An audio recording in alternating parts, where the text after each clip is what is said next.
Olá, ouvintes da Rádio Marandé, Rádio Web Marandé. Muito obrigado pela audiência, não só na nossa rádio, mas também nos nossos bate-papos pelo canal do YouTube. E hoje é um prazer muito grande estar aqui com meu amigo, meu irmão, Jorge Moschutz, que foi encontrado teve um encontro com um colega metaleiro em Porto Alegre. Eu, pô, Jorge, é verdade que entrasse em numas de médico agora? É verdade. Então, Jorge, prazer Obrigado. muito grande. Depois de muito tempo, esse espaço aqui tem história, né? É verdade. Essa Churrasqueira tem tem muita muita história. história. Garrafão de vinho. Mas e aí, Jorge, vamos conversar um pouco do movimento, né? Do movimento heavy metal, a época que ele ocupou, e ele não arrefece nunca, né? Ele está sempre em alta. Eu acho que se a gente for falar em época que o heavy metal ocupou, a gente tem que transcender um pouco a frase, né? A época que o rock ocupou, na verdade o rock ele ocupa até hoje, independente do tipo de tendência que seja ouvida, né? O heavy metal foi uma coisa que entrou na minha vida meio acaso, né? Mas eu vou te falar, acho que é uma história que tu não sabe. Das várias histórias que tu sabe, essa acho que tu não sabe, né? Ano 1983, tá? Turnê do Kiss pela primeira vez no Brasil. Eu era um moleque de 12 anos de idade. Então eu ficava vendo toda aquela pirotecnia do Kiss na televisão, que a gente só conseguia assistir pela Globo, que era hoje o único canal que pegava de televisão jaguarão. E eu fiquei assistindo aquilo e sacudindo a cabeça. A minha mãe, muito perspicaz que era, logo em seguida me deu um presente de aniversário, que foi um gravador CCE, daqueles pretão que tinha antigamente, com uma fita de presente do disco de então lançado pelo Kiss naquele ano, tá? Que era a turnê do Creatures of the Night. O mais clássico dele. Né? Talvez um dos mais clássicos. Foi o primeiro que estourou também. Que estourou em termos de Brasil, né? Uhum. Tá? Sim. E a música que encabeçava aquele disco era Creatures of the Night, que era o título do LP, tá? Mas a música que mais chamava atenção era I Love It Loud, tá? Que acho que foi o grande sucesso daquele disco. Bom, começava com o grito aquele. Essa mesmo. Todo mundo vivia cantando. Daí a mãe me deu, então, de presente de aniversário, um gravador CCE. Foi o primeiro, digamos assim, instrumento de som que eu tive. Instrumento não, uma coisa para ouvir, como ouvinte, né? E a fita cassete. Cara, ela me deu aquilo, eu devo ter ficado escutando aquilo, acho umas 2 semanas consecutivas, diariamente. Ela não aguentava, não aguentou mais, obviamente. Me deu 2 fitas cassete. Olha, tem o fulano de tal, que era o Carlos Benites, que tu deve ter conhecido, filho já falecido, e filho do falecido técnico de enfermagem, o seu Benites. E ele gravava fitas para fora e tal. Tu levava, tu viu o que tu gostava. Aí ele me perguntou, tá, o que tu gosta de ouvir? Eu não sei o que eu gosto de ouvir. Eu gostei desses caras que chegaram, estão fizeram turnê no Brasil. Disse, tu gosta de música mais pesada? Eu digo, então tá, eu posso gravar o que eu quiser para ti. Eu digo, pode, mas mostra algumas coisas. E aí ele me mostrou um disco que me acompanha até hoje, que é o Paranoid do Black Sabbath. Quando eu ouvi a música Paranoid do Black Sabbath, eu disse, isso, tá feito estrago. E isso é um tipo de música que eu escuto até hoje, apesar de ter sido um disco dos anos 70, para mim é a minha referência musical, né? Então, como banda mãe, digamos assim, eu tenho Black Sabbath. E sempre tudo que eu tive oportunidade de ouvir sempre foi muito vinculado ao Black Sabbath. Todas as bandas, enfim. Tanto que ele é tido como o pai do estilo, né? O pai do heavy metal. Hoje eu não poderia te dizer só assim, só heavy metal. Eu escuto predominantemente isso, mas eu escuto outras coisas, obviamente. Eu escuto blues, jazz, raramente, até não conheço muito. Blues eu escuto bastante, não tanto quanto o Luciano Teixeira, que vocês conhecem. Bastante, escuto o programa dele. Que tem um programa na rádio. A origem do programa dele, até onde eu me lembro, é baseada em blues, né? Uhum. Basicamente. O título do programa, inclusive, é esse. Então, assim, o Luciano é uma referência de vida, tanto para mim, desde a infância, que a gente jogava futebol no meio da rua, né? Hoje é meu colega de trabalho, a gente tem a oportunidade já de trabalhar algumas vezes juntos, eu sou padrinho do filho mais velho dele, mas a música sempre foi uma coisa que nos vinculou muito, né? O Luciano, se tu for conversar com ele, ele vai te falar aqui o primeiro disco do Êxodos que ele ouviu, foi eu que mostrei. Então, assim, o heavy metal, ele norteou muito a minha vida musical, digamos assim. Infelizmente não tive a oportunidade de aprender alguma coisa, mas com certeza essa coisa seria a bateria. Então, assim, Jaguarão teve uma cena de heavy metal a partir do movimento do Rock in Rio, do primeiro Rock in Rio de 1985, que eu acho que vinculou toda a minha geração, né? Jaguarão teve um cara que tu já entrevistou no teu programa, que eu sempre mexo, é a minha enciclopédia do rock, que é o Tomate, né? De toda, de uma geração. De uma geração inteira, com certeza. Tá? E o pessoal com que ele convivia foram pessoas que me ensinaram muita coisa em termos de rock.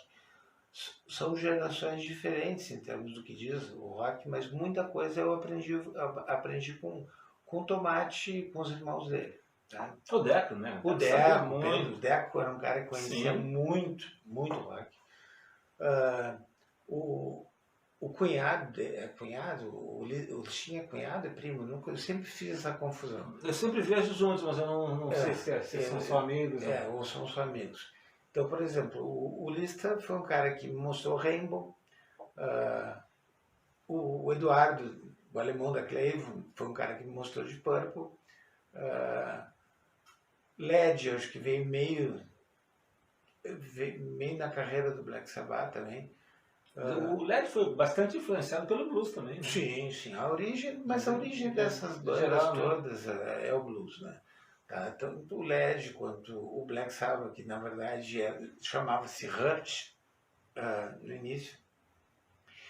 Quanto ao Black Sabbath, Jorge, já a carreira solo do Ozzy, tu acompanha?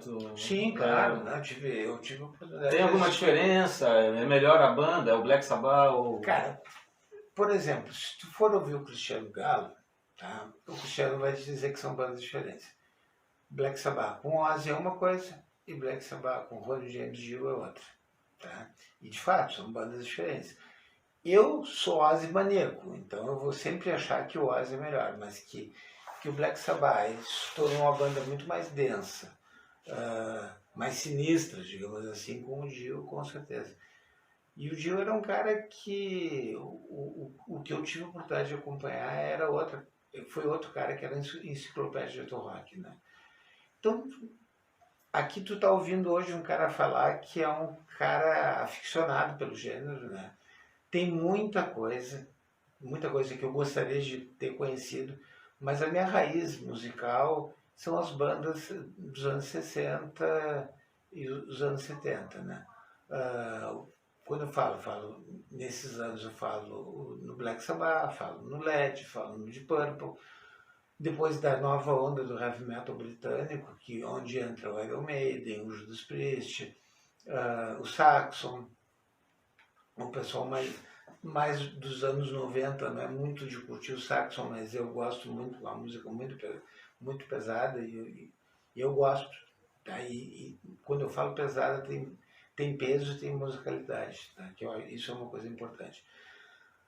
As bandas que vieram a partir dos anos 90 foram bandas que muito ancoradas. Foi um período que o heavy metal em si ele caiu um pouco e entrou muito o movimento grunge, né?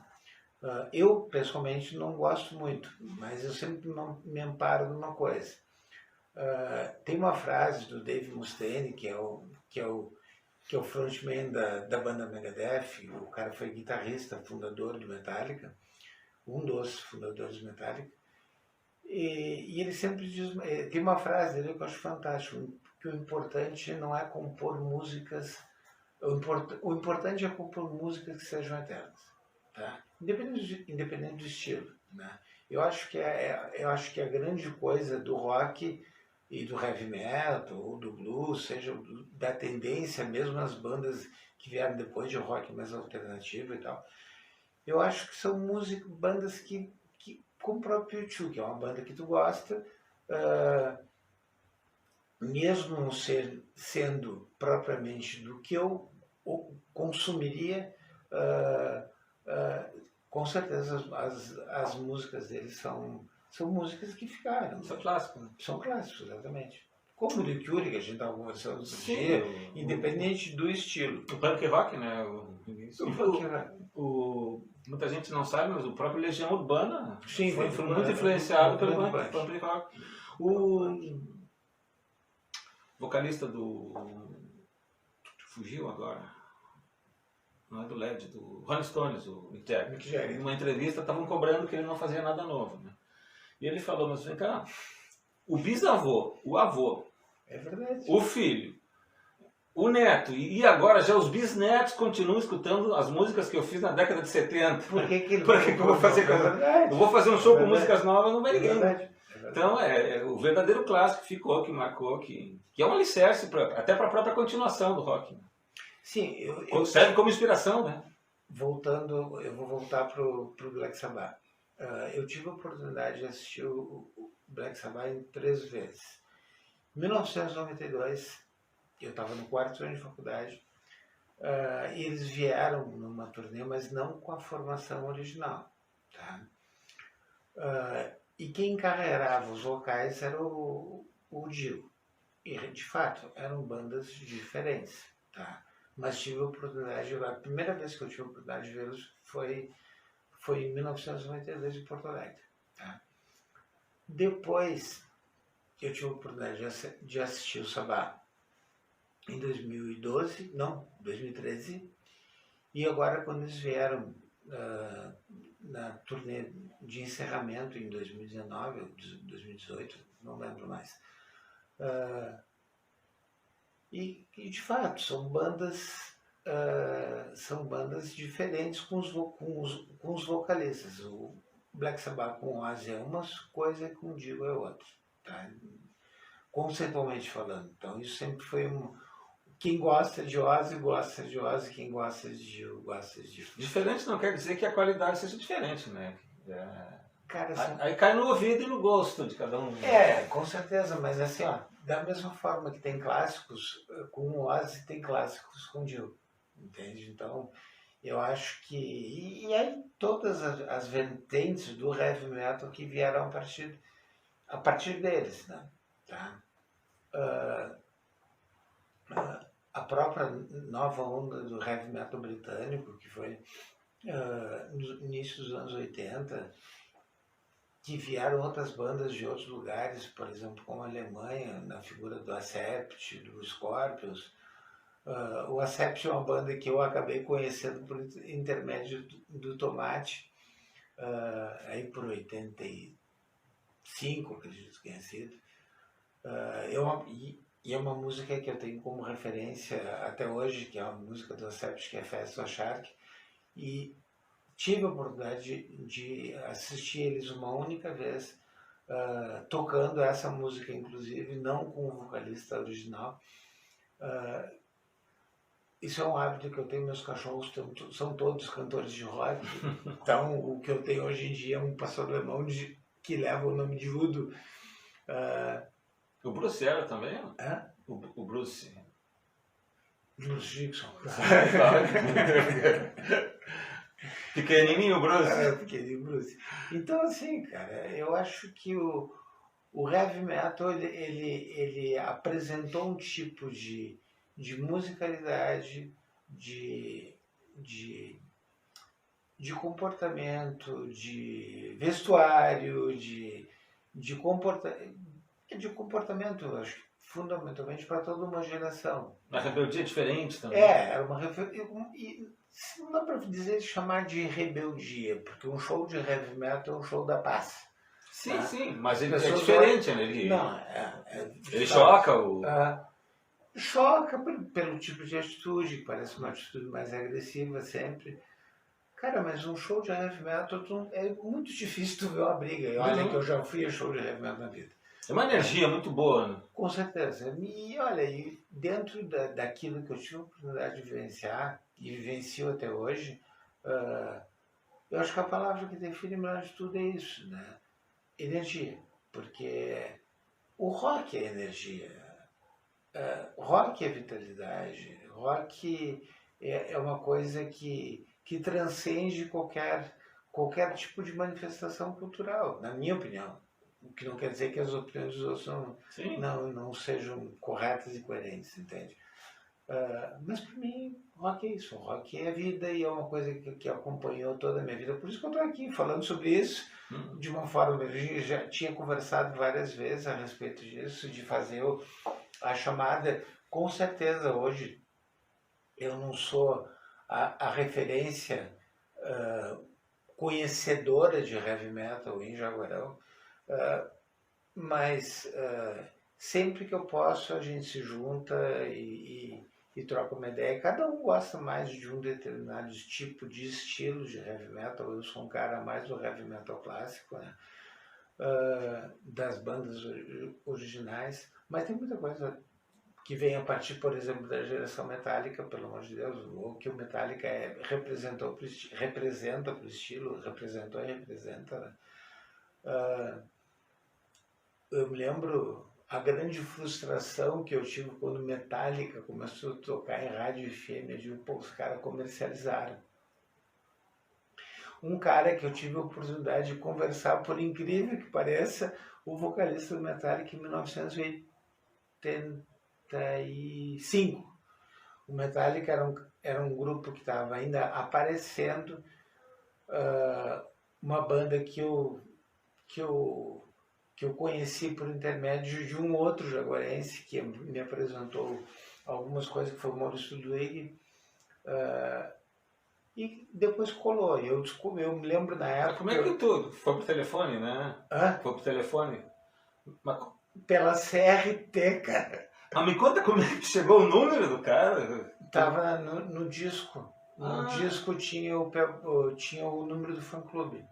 Aí eu liguei com um inglês completamente aborígene, mas eu nunca me esqueço da frase do cara do outro lado da linha. What? From Brazil?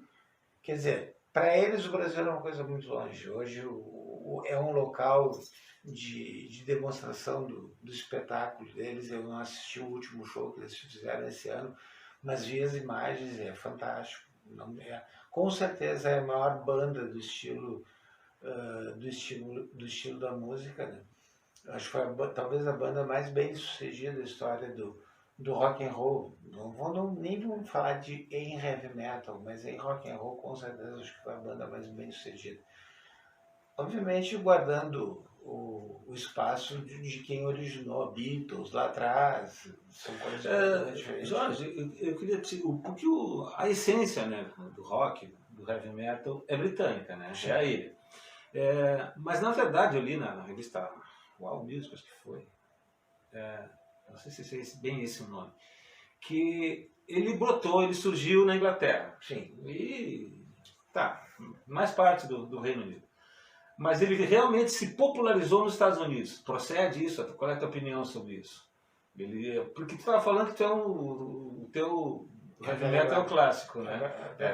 Eu acho que sim, eu acho que se popularizou pela forma de consumo, né? O americano vende muito, tá? E se tu vai ler algumas coisas, algum tempo atrás eu estava lendo, não lembro bem sobre qual banda, que ele falava justamente isso. enquanto a gente não conseguir entrar no mercado americano, a gente talvez rolar na Inglaterra. Tá? E o americano vende. O americano vive disso, ele vive da venda, né? Por isso que eu acho assim, ó, houveram vários momentos, tá? Por exemplo, onde apareceu Metallica, que foi a onda de heavy metal da Baía de São Francisco, que na verdade não era o heavy metal clássico, era o thrash metal. O Motorhead era uma banda inglesa que conseguiu se projetar depois que assolou em solo americano. Então o americano ele sabe vender como um tudo. Não, ele vende a cultura, tanto que a gente está falando deles agora. A cultura deles é a cultura a cultura da contracultura. Né? Estou falando em termos de rock. Mas eu acho que o grande avanço que o estilo teve foi no momento que entrou no mercado americano, com certeza. Beleza, vamos falar um pouco do heavy metal no Brasil. Podemos chegar em Jaguarão, né? O que tu acha? Sepultura desponta ou tem alguma outra? Cara, eu tive a oportunidade de conhecer o Max e o Igor em 1984, 1985, acho que foi. Tá? Era uma banda absolutamente underground, né? Os caras não eram o que são hoje, uma mega banda, né? Num showzinho tinha um inferninho em Porto Alegre, acho que era Madame Satã, no mesmo lugar. Que o Igor, baterista, ele não tinha bumbo, ele tocava com um surdo. E era um troço sem qualidade musical nenhuma, era um lixo, o Sepultura na origem. Né? Mas tá aí. Os caras são referência para o mundo. Hoje em dia acreditaram num sonho, né? Embalados pela mãe também. Até onde eu sei, a história é muito embalada pela mãe deles. E acreditaram muito. Parece ter pessoas que são obstinadas. Né? O Metallica, a impressão que eu tenho, pelo que eu li, ele, se não fosse o Lars, o baterista, parece que o Metallica não existiria. O homem de negócios do Metallica foi o Bandleader. Exatamente. Tá? O Metallica existe porque o cara foi obstinado na história da banda. Sepultura, muito em função do Max e do Igor, que hoje eles não fazem mais parte da banda, mas ainda gozam do sucesso da banda na carreira deles, independente do que seguiram. Né? O heavy metal brasileiro, eu acho que ele veio a partir do Rock in Rio 1, tá? Que foi onde surgiu o termo metaleiro. Né? Se tu falar para um cara que seja um apaixonado pelo estilo, o termo metaleiro é um termo global. A gente conversava sobre isso hoje. Foi um termo para identificar o pessoal que usava ou gostava de uma música mais pesada. Né? Na verdade, o termo americano seriam os headbangers, que seriam os destruidores de cabeça. Tá? Porque é uma coisa que acompanha todo ouvinte de heavy metal está permanentemente sacudindo a cabeça quando anda. Tá? Então, assim, o heavy metal brasileiro ele aflorou muito a partir do Rock in Rio 1. Tá? A cena brasileira, quando eu falo em cena brasileira, eu acho que não que eu tenha acompanhado tudo, né? Mas tudo que apareceu em termos de heavy metal brasileiro, eu acho que é muito a geração pós-Rock in Rio. Que era um momento que o Brasil ele mostrava uma libertação do que seria o regime militar. Então teve todo um significado histórico de transformação, de liberdade naquele momento. Tá? Campanha das diretas já, enfim. Então é um tipo de música que não tem a vertente, de repente, da intelectualidade que acompanhou a Bossa Nova, um outro tipo de... A música popular brasileira como um todo, eu acho que eu posso dizer que eu vivi um pouquinho, não da bossa nova, claro, porque eu sou de 1970, né? Mas eu posso dizer que eu tive a oportunidade de acompanhar alguma coisa. Mas depois de ter feito o estrago ter sido feito em 1983, o que norteou a minha carreira, entre aspas. DNA já era roqueiro. Exatamente. E como dizem, como Freud diz que a culpa é da mãe, né, cara? A culpa é da minha mãe também. Vamos chegar na alcoólica? No alcoólica. Nossa banda municipal. O alcoólica, assim, se alguém tiver curiosidade, procurar, tinha um pôster do Metallica, tá, que os caras estavam de cara cheia sempre, né? E que na verdade eles tinham um símbolo que era o alcoólica. E tinham 4 abnegados e agora resolveram montar uma banda. Que nunca saiu do papel, só ficou na vontade, que o nome seria Alcoólica. Então, assim, era o Jorge Destructor, que sou eu, tá? Marco Sacripanta, Luiz Destroyer e o Samira, que eu não lembro o pseudônimo do Samira, mas era o único músico da banda, era o único cara que tocava, porque o resto só tinha vontade dele. Mas foi um momento, foi uma coisa bem legal, assim. Cada um de nós seguiu um caminho, né? A gente ouve música até hoje, e cada um dentro do seu estilo. O Samir, eu não sei, nunca mais eu tive a oportunidade de conversar com ele, mas era um cara que tocava guitarra muito bem, era o único músico. E o resto foram amigos de infância, cada um seguiu o seu caminho. O Luciano é médico, como eu. O Luciano não fazia parte da banda, mas fazia parte do contexto daquela época, né? O Marco é professor em Ribeirão, em Barra do Ribeiro. Tá? O Luiz, acho que ele trabalha com sistemas de transporte de vans em Rio Grande. A gente faz muitos anos não se vê. Outro dia a gente até se encontrou pelo Facebook, né? Mas não tive a oportunidade de conversar. Mas eu acho que assim, tem todo um momento, essa questão da vontade de ter tido uma banda. Quando eu vejo, ontem por acaso, a gente estava vindo casa, né? E eu fiquei observando, chegou um cara para falar com meu filho, que fez 21 anos essa semana. E era um cara cabeludão, eu vi que ele usava uma camiseta de uma banda, não prestei muita atenção qual era a banda, mas fiquei pensando, e fico contente de ver isso, porque a gente de alguma forma começou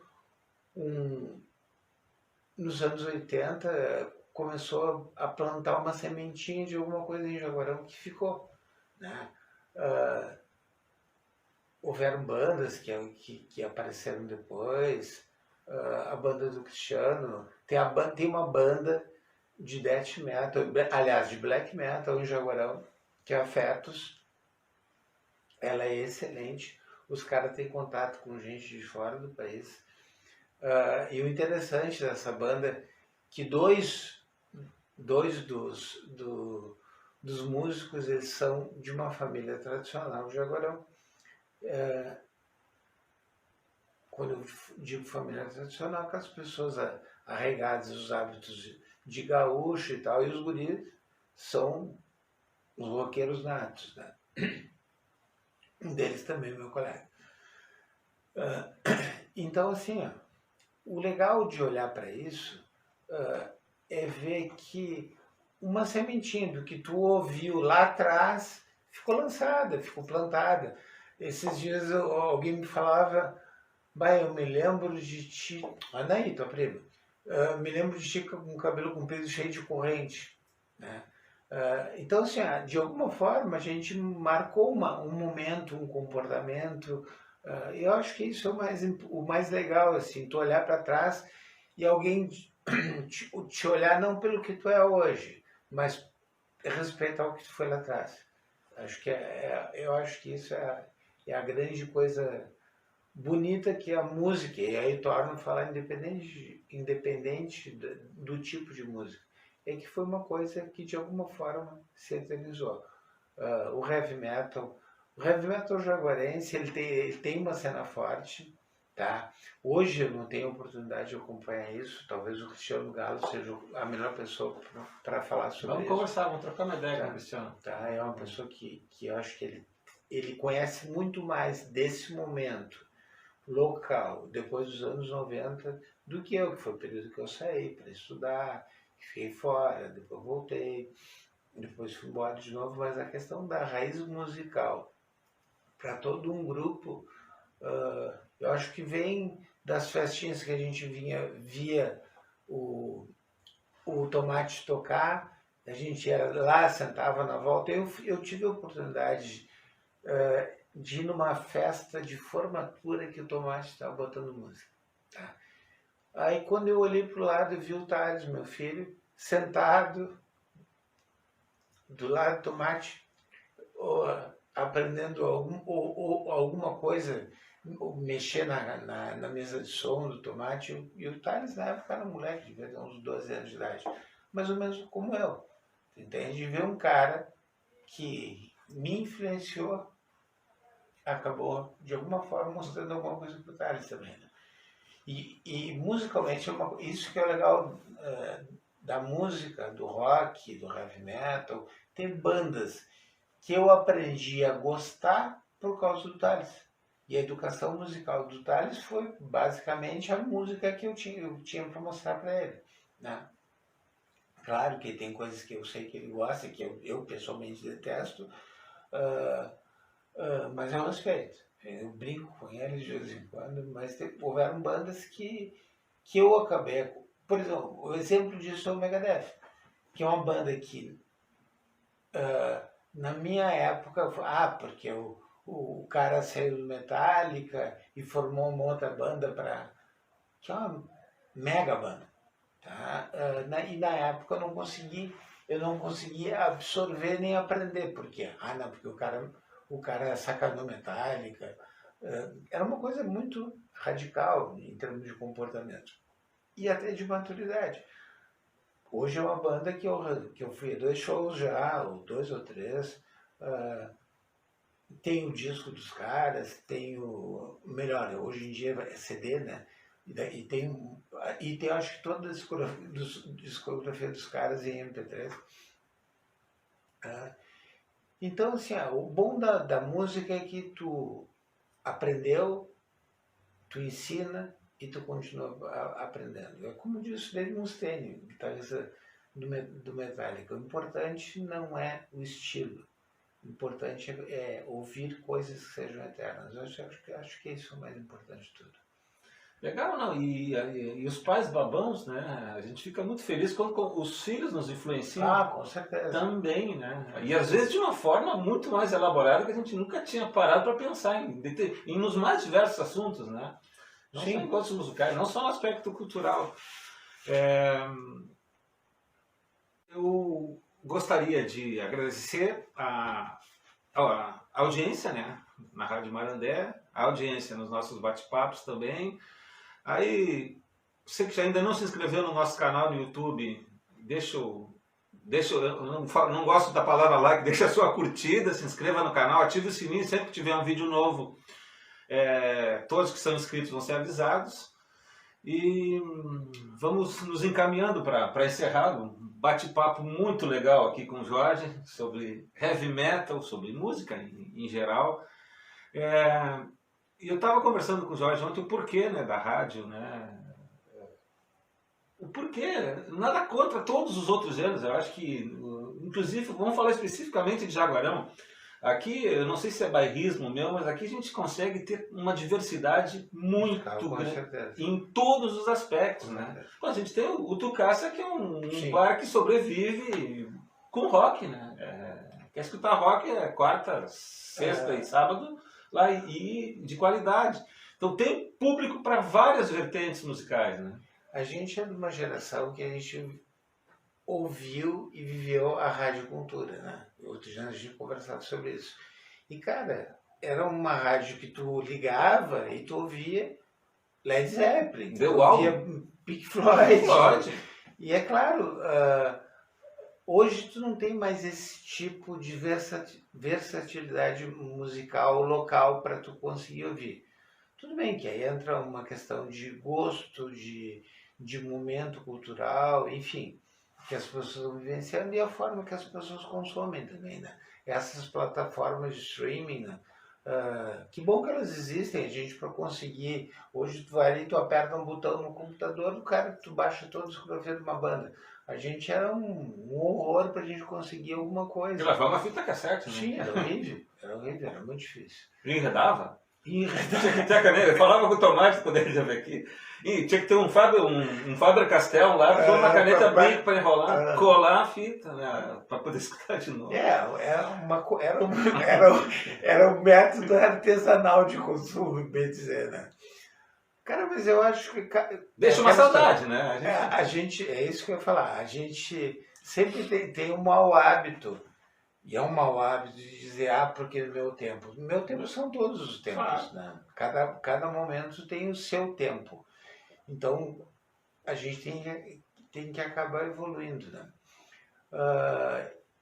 E o que me chamou a atenção nesses últimos dias, alguém mandou uma mensagem no WhatsApp, né?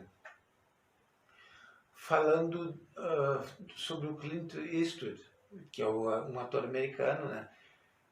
Isso na época ele estava com 88 anos, e agora ele tem 92 anos. E com 88 anos perguntaram para ele o que ele ia fazer no dia seguinte. Ele disse que ia gravar outro filme. Aí a pessoa perguntou, mas por que tu vai fazer um outro filme? Para não deixar o velho entrar, foi a resposta dele. Tá? Então, eu acho que o que tem que ficar para os teus ouvintes, da Marandé, eu acho que o ouvinte de qualquer tendência musical ou cultural, que é isso, que a gente tem que sempre se alimentar do que é novo, a gente tem que se alimentar musicalmente daquilo que chama a atenção, e tentar ficar com o que é melhor da música. Tô falando, o objetivo daquela era falar basicamente sobre heavy metal, né? Que é o que norteia a minha predileção musical. Mas eu acho que a gente tem assunto aqui para 2 anos, 3 anos, 4 anos, se for falar em bandas especificamente. Não fazemos bandas. Eu acho que isso é uma coisa que eu acho que ia ser legal tu vir falar de determinados discos, por que os caras fizeram, da onde vem o termo Black Sabbath, por que os caras, a banda era o numerão e por que virou outro. Foi um filme que foi lançado na época, que o nome do filme era Black Sabbath. E os caras foram assistir o filme e resolveram botar o nome do filme na banda. O que transformou todo um estilo de tendência, de forma de fazer música. Por que o peso do Black Sabbath? Porque o Tony Iommi, o guitarrista da banda, não tem 2 extremidades, não tem 2 pontas digitais. Por um acidente, trabalhando como... ele trabalhava como ferreiro, se não me engano. Então ele perdeu 2 pontas. Então ele teve que inverter o encordamento da guitarra, o que ofereceu um tom mais pesado na música. Então essas são umas coisinhas de aficionados do gênero. Por isso os caras viraram. Eles eram uma banda que tocavam alguma coisa de blues, do rock dos anos 60, e de uma hora para outra, a partir dos anos 70, apareceram com isso para o mundo. Eu vou sempre falar do Black Sabbath como referência, porque foi a minha grande referência musical e é até hoje, né? Uma pena que os velhos tinham que parar um dia, né? Sim. E vem já, né? Sim. E quisera, tu com mais de 70 anos, ter toda a energia que os caras têm para estar em cima do palco, né? A vitalidade hoje, do próprio Ozzy. Sim. Não, apesar de ser um cara que todo mundo sabe que é um cara que está doente, que tem alguma coisa de doença neurológica, enfim. Mas é um cara que está gravando ainda, né? Uhum. Tá gravando, tem discos, eu acho que tem um disco para sair, se já não saiu, vai sair em breve, da carreira solo dele. O Dilkin, o Dilkin nos deixou já faz talvez uns 9 anos, vítima de um câncer de estômago, mas tem todo o trabalho dele para quem quiser ouvir ou ter curiosidade de ouvir, é só entrar na internet e hoje em dia tem essa vantagem, né? A gente tinha que campear um disco a torto e direito e mesmo assim às vezes era difícil de conseguir. Então assim, eu acho que a grande frase é essa, é não deixar o velho entrar. O velho não pode entrar. Ah, boa! Grande prazer, Jorge. Vamos fazer um reze para... Obrigado. Valeu!